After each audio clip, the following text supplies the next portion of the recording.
Today we're going to focus on realistic fiction stories, but only the introduction.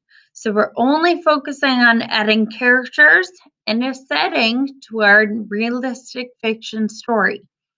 Today, Miss Barr has an example of a realistic fiction book called Amazing Grace. It's about a girl named Grace who really could be true, but this book is a made up book.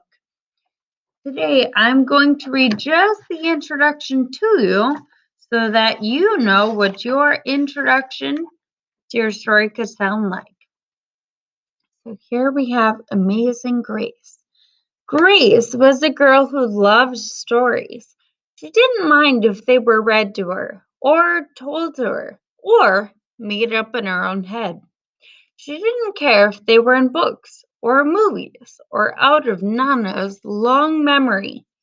Grace just loved stories. After she had heard them, and sometimes while they were still going on, Grace would act them out. And she always gave herself the most exciting part. So, in that introduction of Amazing Grace, we are introduced to the characters, Grace and Nana, and we were focusing on the setting, which is a little unclear, but I think it is inside Grace's house. We'll have to read more to find out.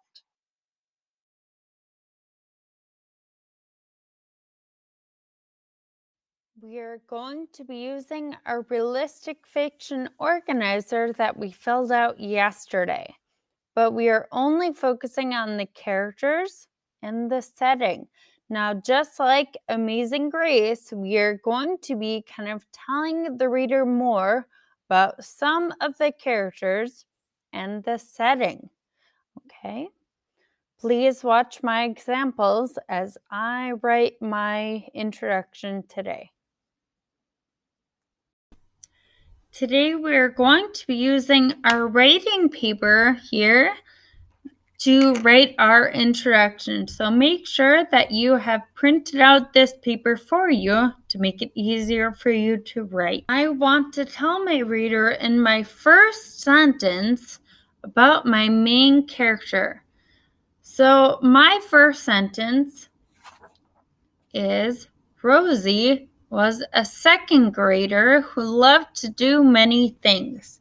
Now, this is completely made up by Miss Barr, but I want you to think about what your character might look like, what age they are, maybe some other interesting things that you think your reader would like to know.